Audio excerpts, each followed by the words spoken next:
And so without further ado, I'm going to actually bring up our speaker and our featured guest for this evening. So Scott Schwindaman is a lifelong Wichitan and also Wichita State alum, so go Shocks over those Shocker alums. Scott currently serves as the president and CEO of Lubrication Engineers, and the organization that he started as a lab tech, which we'll talk about, in 1981. So I think he was 18 or 19 at the time.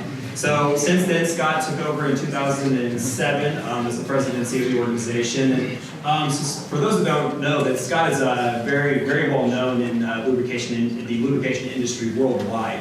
But for those here in Wichita, they're known probably as the past chair of the Chamber of Commerce, one of the founding board members of the ED Accelerator, the co-chair for the Project Wichita Initiative through the Greater Wichita Partnership, and a few other initiatives because he's been very active in the community. But people don't realize how long it's taken him to get to the place where he is today. And so with that, we really want to welcome Scott to the stage. Let's give him a round of applause.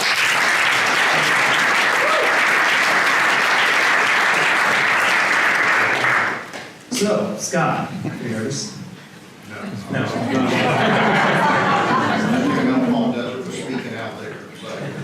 Turn me on. No, not nervous at all. We look tan. I look tan? Yeah. No, Janet can tell you, I didn't get to the pool very much. Now, she's got a tan, I can tell you. Where's your wife at? Janet sits back here, my better half, really the one that drives me every day. So, as I mentioned in your introduction, you're a Wichita boy, born and raised. Tell us a bit about your childhood and growing up here in Wichita. Okay, I'm a West Sider, so I still try to keep the East-West rivalry going on. I grew up on the West Side, and we had a small truck farm, about 40 acres off of Ridge Roads, now all paved, all developed over there. And so we did that, and I went to Westheim. I'm a pioneer, and still real proud of Westheim and some of the things today we see going on at Westheim with the development of USD 259 and the programs they've got there. So grew up out there. My father passed away when I was fairly young.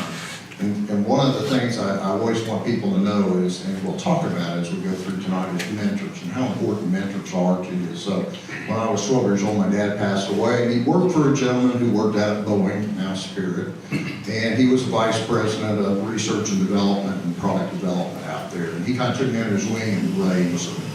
And so through that, I've got farming background in me.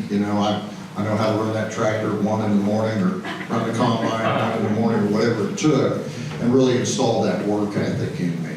And went on through from there, and then went on to WSU, and I've always been here in Wichita, not necessarily by choice was it that I stayed here, but the opportunities came here. And because those opportunities came here, I stayed in Wichita. Well, and we'll probably jump around the questions that we put in there, but since you talked about the mentors, you've mentioned before, people have good and bad mentors, and they all serve a purpose. What do you mean by that? Well, when you're out there and you're the entrepreneur, you're looking to surround yourself with really a good team that's going to give you a good advice on how to run your business and how to make you successful. And sometimes you shy away from the person who comes up to you and says, boy, you have a terrible idea. Or as I refer to, they tell you your idea, your baby's ugly. I don't like it. And when you're an entrepreneur, that's the worst thing you want to hear, is somebody telling you your baby's ugly. And so you shy away from those people. You should embrace those people. And I've experienced that in my career as I went through. The gentleman I just referred to, Mr. McFall, was a great mentor. He taught me business when I didn't realize I was even being taught business as we worked on the farm. And he would tell me, slow down, sit down, think about this, and how would you do this, and here's how you treat people. What you just did to that farmhand is not the right way to do that and stuff. At LE, I had a president that I worked for. He was the president and CEO for 20 years of the company, and loved Joe Valentine dearly, but he was the roughest person you could ever want to work for. He would call you, yell at you, scream at you, and you just every day was an adventure with him. Fortunately, he was a salesperson, all the salespeople in the room. I was a technical guy. He knew he wasn't technical, so he didn't challenge me.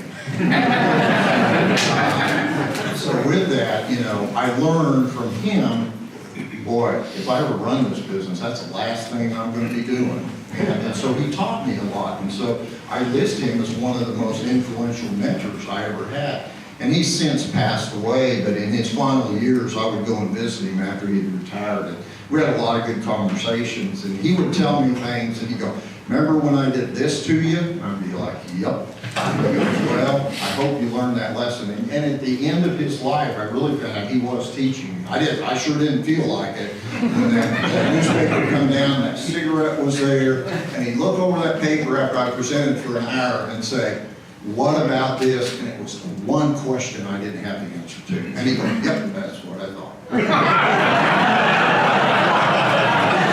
That was kind of the history I had there. And I went on from that. The last mentor that I'll mention was a person who was very influential here in Wichita. His name was Ken Lehrman. And he was a business consultant that was here. And he came along after Joe had retired from LE, and I had an interim president. I was the executive VP reporting to him. And Ken came along, and his instrumental time with me was very short.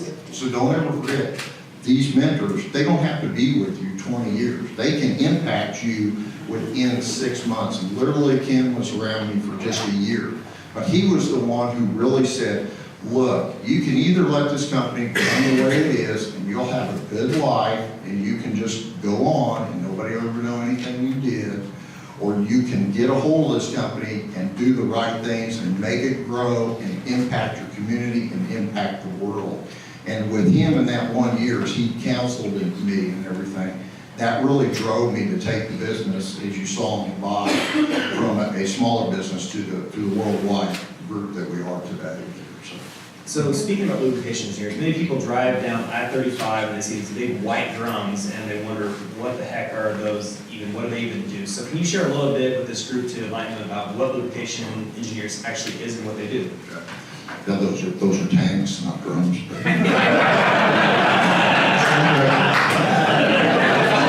Lubrication engineers, we're a manufacturer of high-performance lubricants. And one of the things I really like and have as we get here through the talk is I like to do niche businesses. I'm really not into mass production. If you tell me it can't be done, it can't be figured out, then that's what drives me more than anything else. Is tell me I can't do it and I'll prove it wrong. And so lubrication engineers, we formulate lubricants for very high performance applications. We take care of all the space launch. You saw SpaceX went up, but we take care of all the equipment that makes that happen, both at Vandenberg and down at the Cape. We take care of some of the largest steel companies in the world. We take care of big power facilities. 3 Mile Island, everybody remember the disaster of 3 Mile Island? We take care of all the turbines at 3 Mile Island. So we do those kind of things. And beyond making lubricants, we really look to provide service to our customers. You can have the best widget out there or the very best product, but at the end of the day, what's going to differentiate you from anybody else is the service you provide to your customer. And if you provide the right service, they will buy your product time after time after time. And so about 15 years ago, we started doing engineering services for our customers. They put our lubricants in a piece of equipment, but it failed, or something happened to it. And usually it was due to the lubricant wasn't kept dry, it wasn't kept clean, it wasn't, for whatever reason, they weren't taking care of the product. So we started educating our customers on how to do that. And by that, now we are known as the source you come to for training for your people to work in these plants, and it's really advanced us. And our products, I'm predicting, I've got some of my staff over here, I'm predicting our products will become number 2 and our services will become number 1 in our sales probably in the next 5 years. That's how fast we're advancing. We went to the point where we're taking care of customers. They've literally asked us now in the last 2 years, can you put your employees in our plants and take care of our equipment, because you're going to do it better than we ever thought we could do it. So that's really where we went to, and that's what Lubrication Engineers, the parent company, does. And we'll talk a little bit about the entrepreneurial things that we do at LE and other business avenues. So let's rewind a bit, because you started at Lubrication when you were 18? Or when did you start? I was there about when I was 19 years old. So you've been there pretty much your entire career. What were the early days like at LE? The early days at LE, long hours, long hours. We built the plant in 1981. I worked for a company here in town, and if you've got gray hair like me, you might remember this company. It was called Southwest Grease and Oil. It was down on the river where the Hyatt is today. We had 3 plants. We had 2 that were sitting there where the Hyatt and Waterwalk is today, and Gander. And the plant 3 is now what you see as BG Products. And so we made for LE, we made for BG Products, we made for pretty much everybody. So at a very young age, I got to see all the companies in this field. And I was able to say, you know, out of all of them, LE's the company I'd really like to work for. We were bought by Whitco Chemicals, so I've been through the big purchase of a major company and being laid off. I don't like chairs like this, because I remember the day Ray's Chair Rental came and they set up 1,000 chairs and called everybody in and started calling off numbers, and I'm sitting there and they didn't call my employee number, and they said, okay, everybody we call, go here, you're done. And that's, you know, I said, man, I don't want to work for a big company. And so fortunately, LE decided to build a plant in Wichita. The rest is history. I went to work for them as a laboratory technician because I knew their product line and how to make the products. Well, you started as a lab tech with LE, and you know now you're president and CEO. Walk us through the journey how you got there. One of the things, and I still use it today, is I envision being in a place and I have no idea how I'm going to get there. And so when I was a lab technician, my goal in life was to be the quality control manager. If I could get to be the quality control manager by the time I retired, I was going to be successful. So I put my focus on that, went to school at WSU at night to get my degree, and started working on that. And lo and behold, didn't have any idea how I was going to do it. For 4 years, I was a QC manager. And I thought, okay, I'll accomplish that. I think the next thing I want to do, I want to be the research and development manager.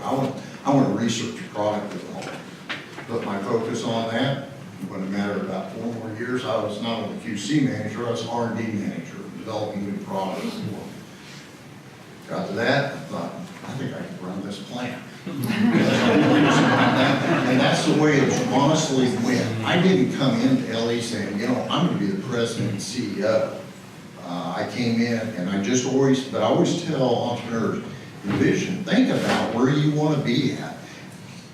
The mind is stronger than you ever know about getting you to that point. If you set the goal, and it can't be a wishy-washy goal, you got to see yourself being there. You got to see yourself being successful. If you do that, you'll make that happen. So it just continued along, and each time I got to another set, then I said, okay, what's the next thing I could do? And eventually, You mentioned you chose to stay in Wichita. Was there ever a chance you were going to leave? yes. Matter of fact, I had left. I was out of pocket of LE for about 2 weeks in the early 90s. A company on the East Coast, it was, if you've ever heard of lead that was in gasoline, tetraethyl lead, there was the ethyl corporation. And I'd been hired by ethyl, now it's called Afton, and the Gottwald family to come to work. I was going to head up all their gear oil research, and they're probably the 2nd largest manufacturer of additives in the world.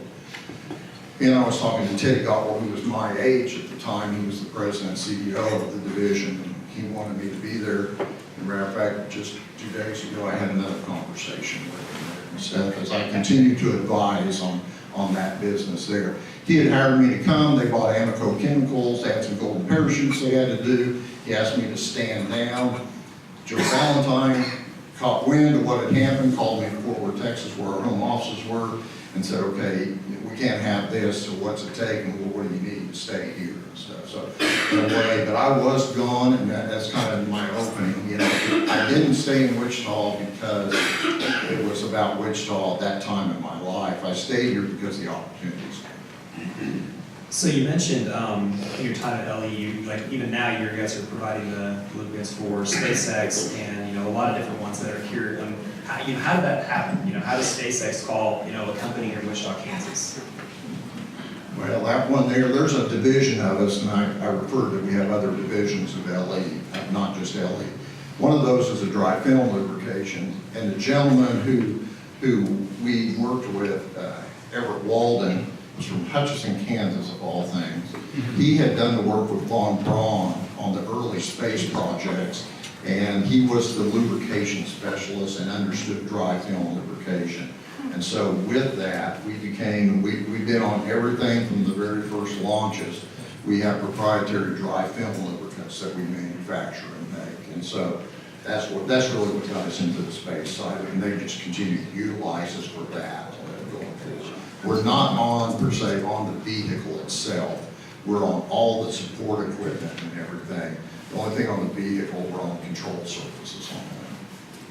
Well, so many people would think, an entrepreneur is somebody who has to start a business from scratch. You have to have that idea to, get it rolling forward, but a lot of people talk about what being an entrepreneur. And so, when people say that now you're not an entrepreneur because you didn't start a company, how do you counter that? What do you say back to that person? Well, first of all, I agree with that statement. I'm probably not an entrepreneur because as I've worked with the start of EDE here in Wichita, and some of you are in this room tonight, Trevor and Jeff and others, you guys are the true entrepreneurs. You're the guys who have an idea and you take that leap of faith that you're going to do it and you don't have any financial backing behind you. I've never had to worry about that because that large corporation pushing behind me to really get that up and going. And so that's gave me some flexibility to go the course when a true entrepreneur may not be able to go the course. But I do believe I am entrepreneurial in the things that we do. We have another division of our company. It's called Alpha Biosystems. Close your ears to the CFO over there. And we've had failures. We've got $8 million in a company that we don't know that we'll ever get that back out of. But we continue to develop. The technology that was there was probably a little advanced to what the current farming customer would want. We're seeing growth in it, but we're probably still 10 years out before that company will really take off and flourish. So I understand losing a big chunk of money, or maybe it might never come back. So I've done that, and then, I don't know, you want me to move into the horses, or?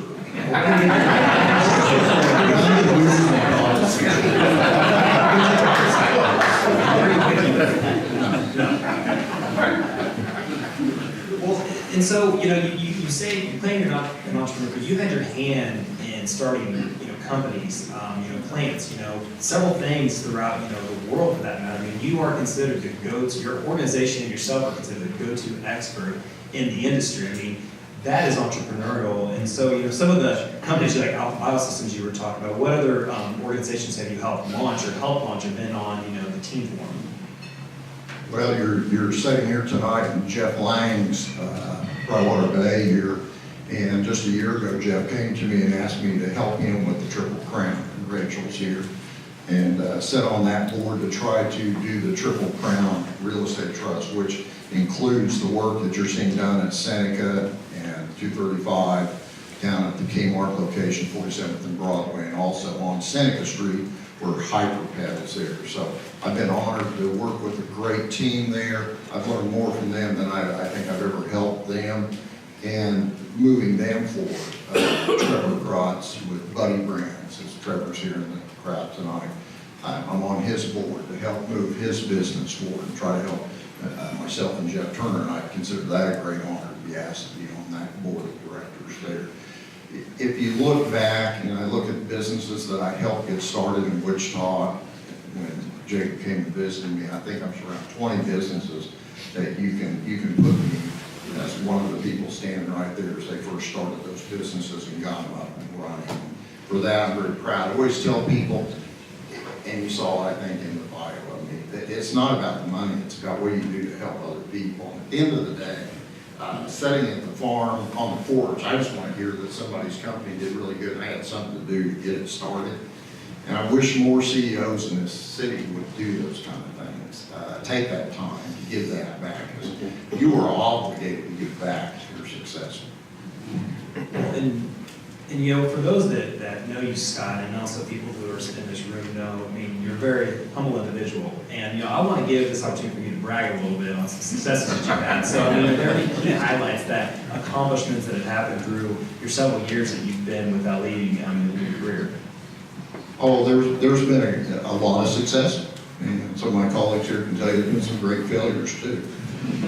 When you do product development, it's really fulfilling for me, and I have John Sander, who's my VP of R&D here now. He'll tell you I'm his worst nightmare. I did formulating, and so I'll give them, you know, now I'm the old guy, and I'll go, what did you think about this? And they're like,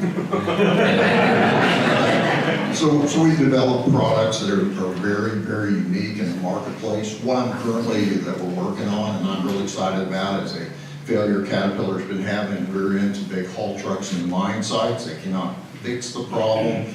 They've tried everything with formulations and lubricants and everything. And we've developed a product that we're going into field tests, and we believe is going to give them, you know, probably 3 times the life on the rear end of that truck, and it's a worldwide impact. So those are neat things. I mean, they're small, but then that's a huge impact there. Things we've done with space, things I've done stuff with the Department of Defense, Department of Energy that I can't necessarily always talk about, have been really great success stories as we move ahead.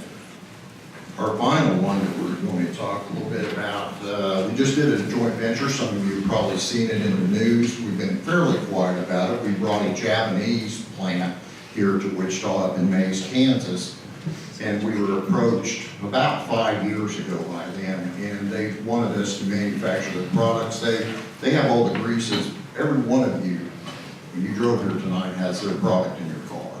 And they do all the lubricants that go in a car, to the electrical connectors, to the seat slides, to the key locks, to the door locks, to the CV joints, that they control 80% of the market worldwide. And they needed a plant here in the United States. UAW had told them that they need to manufacture in America, made in USA. And so so with that, they came to me and said, can you manufacture some products? And we worked through a contract manufacturer agreement, put some vessels in our plant, started making products with them. Immediately after I signed that contract, they said, okay, now you're gonna build us a plant here. And my CFO, I'm gonna tell the story, Pat. I'm sitting there with them, and I said, I'm really not interested in that. And my other half, Janet's on the other side here, said, you need to slow down, because you're going to retire. And I said, okay, yes ma'am. I'm not interested in, you know, really building you a plant here, but here's some guys that I know in the industry. Go talk to them, they can do it for you. They came back and they said, nah, we want you to do it. And I said, no. Here's another list, go for it. Third time they came back, they had this piece of paper with them. And that piece of paper had a pretty big number on it. They slid it over. They didn't give it to me. They handed it to the CEO. And they said, you just take this and cash it if you'll just talk to us. Pat looks at me and he goes, you're going to do this. So with that, we built a plant up in Mays, Kansas. We're in final work. We're flushing and getting the plant ready to come online. And it's been a very unique experience for me, working with the Japanese, learning that culture, flying to Japan, worrying about one of my other guys getting off the bullet train so he doesn't end up down in Osaka when he was supposed to. We've really worked with understanding that culture, and it's brought them here. And the facility, or the plant they bought up in Mays, Kansas, that is the first of 4 plants we're supposed to build for them. And quite honestly, this will be their biggest operation worldwide. We were able to bring it to Wichita, so I'm very proud.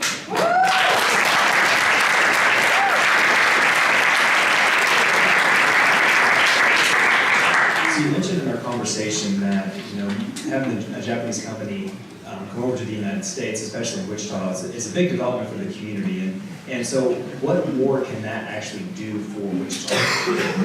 Well, not only the jobs it provides here in Wichita, the Japanese culture is a cluster that manufactures. So when one comes and sees that this is a good place to be, then their allied partner has to build their plant here, and it just multiplies. And I think we're going to see that multiplication effort. Somewhat, that's why I'm working with Jeff on the Triple Crown Crossgate District down here, because I'll need places to put these plants. So I want to be on the ground so I know what's available. We usually need rail siding, which in Wichita, unfortunately, there's not a lot of rail sidings. So we want to be on the ground, knowing how I can get these companies here. Matter of fact, 2 days ago, I met with a company that we visited in Ohio just last week, Pat and myself and one other colleague, and he wants to build a plant here. So I don't know how the heck I got onto this, but somebody says I'm the guy that can build chemical plants for you. So if that's the case, then so be it. It's another twist in my life of doing things. Just so good they can't ignore you. No, I don't think it's the team around me that's so good. I keep telling everybody that. Well, on the team, you've been the leader of the organization in 2007. So, when you think culture, what comes to mind? Well, the culture's really tight at Lubrication Engineers. Our average tenure of our employees is 17 years. Typically, when a person comes to LE, they don't leave. If they do leave, it's probably because we want them to leave. And that's not very often. The culture is, we all understand what we have to do to get the job done. If you have a power plant go down in the Philippines, and they need lubricant there, we're getting the call. And we've got to react. We've got to figure out how to get that in air and get it to them so that power plant can come back up on the line. And that's something we do deal with. Matter of just this week, we had a power plant, I believe Darren, we had one somewhere that they needed 7,000 gallons shipped immediately to get the turbine back up online. So, I know I have a team around me. I don't get that call. That call goes somewhere else. But I know the team's going to react. They're going to get it there. And Jeff talks about family. I would say Ellie is a family. Well, so everyone knows there's no such thing as an overnight success, and that's part of startup grind. And the grind portion of that is how you everything that happens in between. So, are there any instances that jump out at you that really defined your career? Well, the grind of what I've done, and I still do it today, is the get up early, get after it, and stay late. I always tell my employees, I'll never ask you to do anything I personally wouldn't do myself. And when they see you do that, then they'll do anything for you. I remember one time we were unloading the truck. I'm going to tell the story here. We were loading the truck of drums. And so you've got about 160 drums going on. Not tanks. Not tanks. I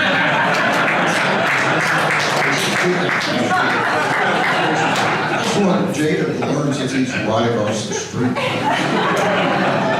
Anyway, so we're loading out the containers, and this guy's talking. He goes, I bet your executives wouldn't be out here. They wouldn't be doing something as this. He's telling us to grab them and growl and throw them in there, and he's all trying it bad. He threw a drum up, and it hit him smack in the head and knocked him out. We set him down, finished loading out, and he goes, you guys are good guys. Your executives should be proud of you. And Darren at the time was a plant manager, and I was the executive vice president. He said, I hate to tell you, but we are the executive. Just one of the stories. So we have several entrepreneurs in the room. A few you've kind of pointed out. If you were sitting with them right now, what they all value your insights. So what advice would you give them as they continue to grow their businesses here in Wichita? Well, the big thing I always tell people is you want to keep your life in balance. And work life, your religious life, whatever that is, and your family. If you put too much effort in one and not the other, you become out of balance and you will fail. So no matter how passionate you are to your business and to your entrepreneurial effort, remember those other two legs, because if you don't keep those in balance, you won't be successful in it. I can tell you that. I've been there. I've seen it happen. I've seen other entrepreneurs who put their whole soul into what they were doing, and they forgot their family, and they forgot their ethics in doing it. And so always, that's the one thing I tell them, keep that all in balance. And the way you do that is you need to surround yourself with good mentors and good friends who are honest with you. They don't just tell you, yes, you're great, you're wonderful. They tell you the hard story when you're not doing it right, and you've got to listen to them when that's going on. So now we can talk about the horses right now if you want to talk. Not really. I'm going to some new questions that I've So when you look back, what's the most important decision you made in your life? Probably the most important decision we already talked about, and that was I did not take that job with Ethel, and I ended up staying here and eventually taking over Lubrication engineer. Teddy Gotwald would still love for me to come and be the president and CEO of Ethel. It's a massive business. It's probably, I don't know, $50 billion business. I really don't have any desire to do that, and I'm glad that I didn't do that, because I've been on the corporate jet every day, and I'm not sure I could have kept the balance I just talked about. So to me, that was probably the most important thing. I was almost gone, and somebody intervened and said, "No, you need to stay right here." So when you look back, what do you see as your definition of success? My definition of success I kind of already gave you, and that's to sit at the farm when I'm retired and listen and read I'll be reading some kind of electronic device by then. I'll say read the newspaper and read about the success of Trevor and Jeff and all the other entrepreneurs that I've worked with at ED, and I look forward to working with more of them as we go forward, because they are going to be successful. I'm extremely excited about our first group that came through BDE. I'm looking forward to the next group to come through. And I learned so much more off of them than they ever get off of me. And just doing those kind of things. To me, that's the sign of success. It's not about how much money you make. Certainly money's important, but there will come a point in your life where that really is not what motivates you. The success comes from the joy of watching other people succeed. We'll kind of look into the future and talking about the next class of BD that's going to come through, and also other entrepreneurs are going to start their businesses within here today or tomorrow or within 5 to 10 years from now. So how do you feel about entrepreneurship both in Wichita and for our region? Well, I think it's bright. We've still got to focus a little bit as to really what entrepreneurs should we want to bring to this region, or what do we need to do to really support the entrepreneurs we have here. I always hear, and we all do, the entrepreneurs always feel like there's not enough cash flow, not much capital in Wichita to really support their ventures. My challenge back to them, and it has been to all of them, is build that business plan and show me that you're going to cash flow and you'll get the support. The money's here, but it's very conservative money. You don't have people who take the risk that we see taken on the coast. But when you start to look at where companies are moving, and they're moving to the Midwest, When the Japanese came here, their number one thing they told me, we don't want to be on the coast. I have no desire to be on the coast. We've heard the Midwest is where you want to be due to work ethic and all the other things that come from being in the Midwest. Security being one of them. The Japanese are a little concerned about North Korea and things. So you're currently sitting as the co-chair for Project Wichita, and that's casting the vision for the Wichita community. So talk a little bit about that process, your involvement in it, and what the future looks like for our community through Project Wichita. Okay, so Project Wichita, probably most of you are aware of, is a community program to really go out and question our community about what do they think Wichita need to look like over the next 10 years. And we had all kinds of listening sessions. We now have the data. WSU's helped us grind through that data, and you've got to have that. And I've learned a whole lot about data mining that I didn't know about. If somebody says this is what they really mean. I think that's something to do with marketing or something there. But they gave us all that, and we're now in the process of taking those various task forces and identifying some short-term action items, some medium-term action items, some long-term action items. And with that, we're going to be able to give Wichita some vision.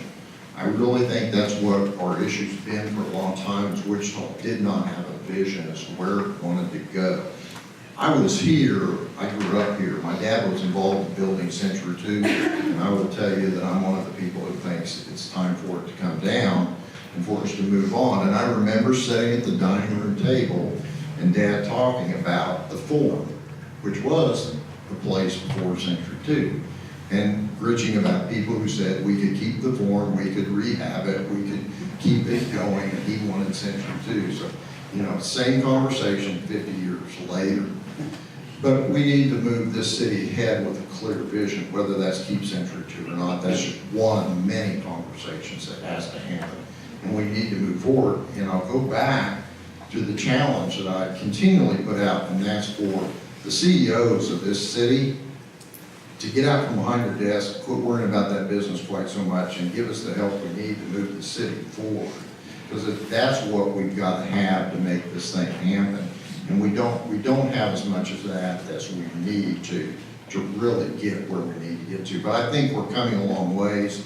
Great Wichita Partnership and the alliance of all the companies that have joined in on that. We just need to continue to push forward. But Wichita is a great place. And when people come here and they spend a day or two, they're hooked. And if we could get conventions here so that you have the CEOs of these businesses who would never darken the streets of Wichita unless they come to a convention and they see this city, you'll see an explosion of business. When I go to a convention, what do you do at night other than hang out by the bar? You're going to go see what's in that city. You're going to go see what that culture's like there. And we have to have that coming to Wichita. A convention is not the lawn and garden show. A convention is a convention of engineers or accountants or whatever it might be, financial people that go, Jeff. So financial advisors, you know, we have to get those people in Wichita, and you will see a marked difference with how we grow.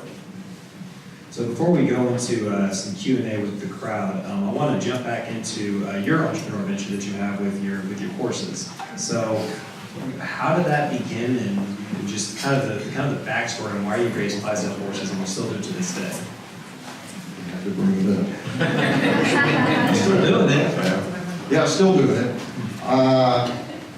23 years here, Jan, somewhere like that. Yeah. I had young girls. For all of you who have kids, and they come home, I wish mine came home and cried and said they wanted a dog. So they came home and they were learning to ride a horse, and I said, oh, yeah, we gotta have a horse. And I said, no, you don't need a horse. Oh, no, we gotta have a horse. And so at the time, my assistant, her uncle had a Clydesdale up by Valley Center. And I thought, you know, it'd be kind of neat to have a Clydesdale. This is going to be about a 6-month deal. Make the kids go out to the farm. We had just west of Wichita, take care of the horse. They won't want to do this very long. We'll sell the horse, we'll be done. So we went to Oklahoma and we bought the original name, Lady. And we brought Lady home. And the rest is kind of history as we went along. The kids never really did wane from it. And I became interested in it because as I went to see shows where the Clydesdales were being shown, this particular horse was black. Most Clydesdales are brown. The black, as I did my research, is a recessive gene. It's very difficult to breed this horse. Here I go. Nobody can do. And when you watch them in the show arena, if there was a black horse, even in the show arena for confirmation and quality, it always placed dead last. And so I looked at Janet and I said, you know, we can do this. So we go out and buy a 6-month-old stud colt, which we had no idea what we were doing. He was running through fences and everything. But from that, we started to grow and started to really pay attention. And I saw what the deficiencies were in the black genetics and the black horses. And I said, you know, I want to produce a quality black Clydesdale. And so we started to work on that. And we've had a lot of horses through. And you know, if you're an entrepreneur and you're doing a widget or something, think about doing genetics with a horse. And you're not going to change it because these horses only have an offspring once a year. So every year you get to see whether it worked or it didn't work. And then from that, you got to go to the Ouija board and look at all the genetics and pedigrees and figure out, okay, what am I going to do next? But we've been very successful in the breeding program. Our horses are some of the top quality Clydesdales in the U.S., if not the world. We've had 2 mares out on tour at most of the major shows this year that we sold to an Anheuser-Busch Air over in Missouri. And those horses they've just been winning everything. We were real proud last week, and Pennsylvania at the Keystone International, that our mare, not only was she the top Clydesdale, she was the best of all horse breeds in that show. So that tells you the quality of work we're doing. So over there, like, what does that mean? I said, it's the equivalent of winning the Kentucky Derby in our breed with what we're doing there. In 2 weeks, we'll be at the the World Show up in Madison, Wisconsin. We're taking 2 of our stallions that we have produced, and we're here, and the rumble in the crowd is that may be your world champion stallion standing there, and he's out of the world champion from 2011. This show only happens every 5 years to be able to see what you've done. So again, I saw the deficiencies. Some of the deficiencies in Clyde's were they were fine boned, you need a bigger bone, you want a neck set, you want all these things. And they had none of that when we started. Today, they have some of the best information out there. And so it's not the Bays, and it's certainly not Budweiser, it's our horses.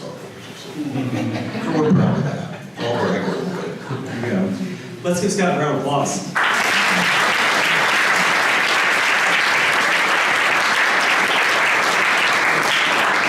Question, Benny will handle this side of the room. Just raise your hand and I'll handle this side of the room. So if you guys have a question, we'll be more than happy to bring the mic to you. You guys can ask Scott questions about horses, lubrication. That was important.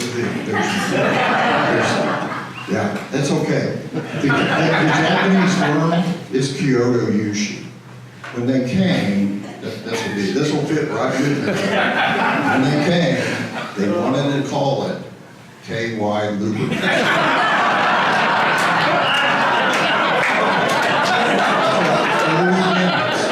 Of showing them up on the internet, you don't want to call it. So we now call it Kyoto Yushi Manufacturing Americans, KYA. Take it one step further. I'm invited 3 weeks ago to meet with Attorney General Sessions when he was here in the area. Senator Moran called me and said, I'd like you to come and talk to him. And it was a serious conversation about reliability with the equipment that ATF uses and other agencies underneath the Attorney General, because all that's used military and they want it to be reliable. Unfortunately, we lose agents. So Senator Moran introduces me to Mr. Sessions, and the first thing he says, he goes, oh, you're the KY lubricant. I hope that doesn't come up in the White House. So it just it keeps on giving. Who has any questions? There are no questions. Nobody's scared to ask that one.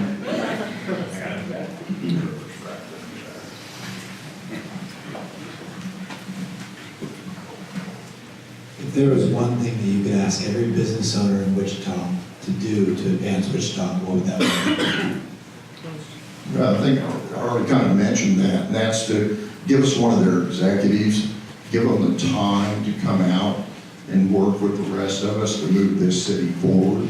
There's a lot of us that give a lot of time to move this city forward, and if there was more of us, me and Charlie Chandler kind of talk about the usual suspects. It'd be nice if there was 400 usual suspects instead of 50 usual suspects.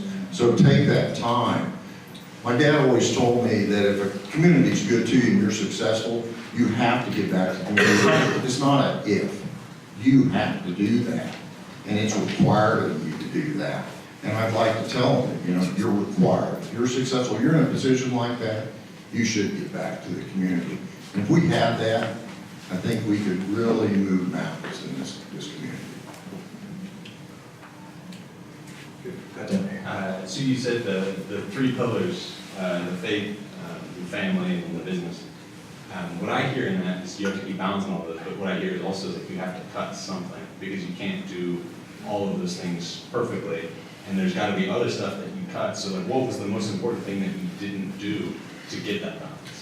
Oh, Janet can tell you I got ideas every day of things I want to do.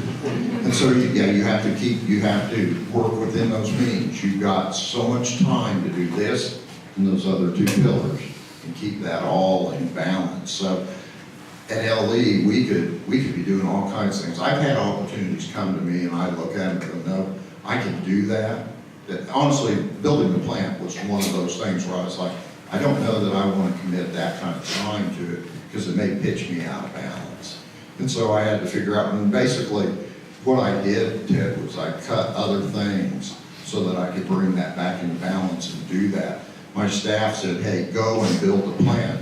We'll take care of the day-to-day operations of the plant. You don't have to worry about that. So it's a balancing effect that you have to do. But honestly, you're never going to be able to do everything you want to do, and just that's just the way it works. But it doesn't mean you're not going to put in long hours. And that's the only thing you can do is put in more hours. And I still up at 6 at it, and probably go in until 7. You talked, I want to talk about Wichita. You talked a little bit about needing to have a clear vision. We have a history of manufacturing in this town, and we seem to be talking a lot about technology. So I'd like to know, when we look at this vision, is there a difference when we view the vision through the lens of a manufacturing firm or a technology firm? Are they different? Are they the same? Can we combine them? You'll have to combine them as we go forward. Technology is going to drive manufacturing. And one of the things we did, just to give you why I say that, we have a software package and we go out and we'll survey a manufacturing plant, and we know the condition of all the rotational equipment, when it needs work done to it, when something needs to be maintenance on it, whatever. If I didn't have another company that's here in Wichita who had developed that software, we wouldn't be able to do that. And out of all the places in the United States, we were looking across the U.S. for this software, we found it right here in our backyard. There was a company who had developed a software platform for non-rotational, and we needed it for rotational, so we were able to take that. Manufacturing is moving rapidly into that era of technology where you're going to control the data. The guy that controls the data, Ted, I'm talking to you, the guy that controls the data is the person, it's the company that's going to be here tomorrow. If you're just making a widget and that's all you're doing and selling the widget, I'm not sure how much longer you're going to survive. But if you're selling the widget and you control the widget when it's out there in its application, now you have stickiness and they're going to continue to buy from you. So I think technology's got to dovetail in. I've done a lot of work with High Touch here in town to do some development along that line. I know others are doing that. You look at Coke and all the things that they're doing and how they're bringing that technology into it.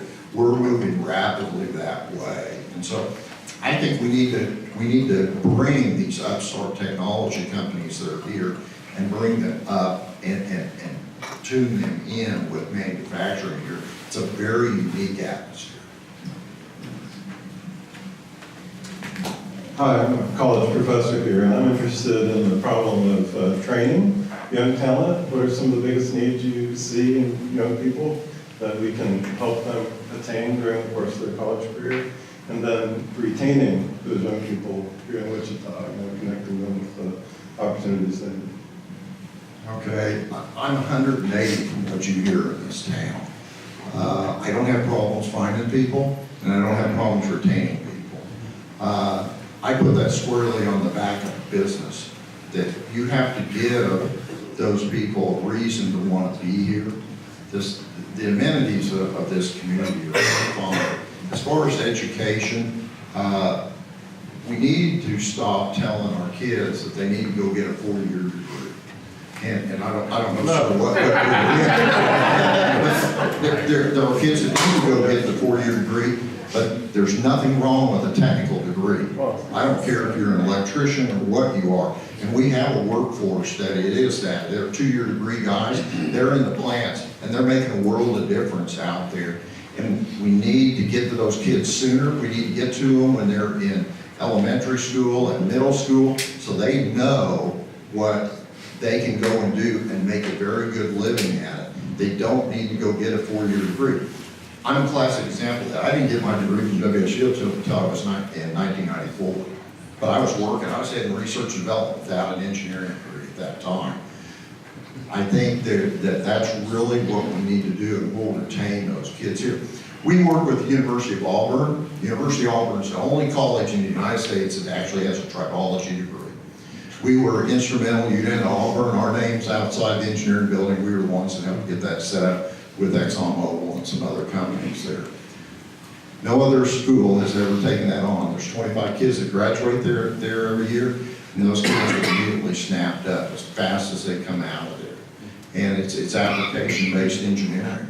I've talked to WSU, and I'd like to bring that program here. Auburn's willing to share what they've done down there with Wichita State, and hopefully someday, we'll have a pathway through WSU Tech where you can stop at a 2-year, and if you want to, you can continue right on into a reliability engineering degree. So we're working on that. But I always tell people we got great institutions here, not only WSU, but Newman, Friends, and just all the things that they're doing. We're training the kids right. We just got to make sure our kids that are here in school, they know what those opportunities are. I didn't know I was going to be in lubrication when I was in high school. Nobody talked to me. They just said, hey, you need to go get a 4-year degree. I mean, this is not a new conversation. It's been happening back when I was around dinosaur growing here. And we've got to change that conversation that it's okay to do these jobs. And you can make a very good living in any of these atmospheres. It doesn't have to just be one. That'd be my response. Long-winded. Well, good, thanks. Scott, you mentioned the, over here. There you go, Bill. I heard you. You mentioned the Bayer family in Southwest Greece and that drifted on over, BG products and yourself, and now that you got the KY jelly coming here. Do we have kind of an anomaly of a cluster of lubrication technology starting up here? Is that something that maybe can be, we always kind of come back and talk about the periodic clusters and thoughts on that? Yeah, and you probably heard me say this. I think you're bleeding me a little, maybe, Bill, but Wichita has more lubricant manufacturers than any other city in the United States. In this city, you have Universal Motor Oils up on North Hydraulic. You have lubrication engineers down in South Hydraulic. We have BG products both in Wichita and over in El Dorado. We now have Kyoto Yushi, which is another lubricant manufacturer. And we also have one that's not always heard so much, Home Oil Company, which is probably the oldest one that's here in Wichita. And nobody else has 5 of them. The uniqueness too about these, which is entrepreneurial, is that they're all independent. They're not hooked to any major oil company. And there's a distinct difference between the major oil companies and the lubricants they make, and then what we call the independent lube manufacturers, which is what LE and all these other companies are. And we represent, believe it or not, over 50% of lubricants produced are made by independent lube manufacturers. The gentleman that we talked to just last week is in metalworking lubricants, Wichita's Aerospace. You got a lot of CNC machines here. He sees this as a necessity to put a plant here to produce products. So I think I finally, after 20 years of talking to people, have them recognizing that we've got another little cluster going here that we can really build upon and expand out. And actually Market Street and their research they did for Greater Wichita Partnership finally recognized that lubricants is a niche that Wichita has and can seriously capitalize on. So yeah, I appreciate the question. Scott, last question over to your right. So, so the last question is, we have a room full of committed people to further in this community. What's the one last thing you'd like to leave them with? Well, in this room here, I look around it and I see a lot of people that are already doing a lot for Wichita. I mean, you show up for these because you want to know how to contribute, how to advance the city. And I encourage you to continue to do that, to talk to your people around you and tell them what you need, what the city of Wichita needs to move forward. Get them to step up and volunteer. You can always find something that you can impact. I tell people, find your passion. What are you really interested in doing? And then go out and get after it and make it happen. And when I was at the Chamber of Commerce, I think I was a little bit radical with the Chamber of Commerce, because I told them, this isn't a lunch club where we all come together and we just kind of talk about good things and we all go on. I'm going to assign you to do something, so you better figure out where your passion is. And if you don't figure out where your passion is, I will assign it for you. So we started the task force for diversity and inclusion, which is a topic that has to be talked about. It's here, it's on us, and we have to understand that. What our workforce looks like today and what it will look like in 20 years from now is going to be radically different, and you better be able to communicate with it. And so we started that, and then we also started a task force on quality of place, quality of life, and really starting to address, and really quality of life turned into Project Lubrication. You got to be careful. I have a group of young rising leaders in the city, and I fondly refer to them as the Young Turks. And the Young Turks, I said, look, you guys need to take it on. I'm an old guy. My job is to support you in whatever it is you think the city needs to look like in 20, 30 years from now. And got them going. Unfortunately, they spun around on me on that project. Wichita called me and said, oh, you got to do this for us. So be careful what you wish for. Let's give Scott one more round of applause.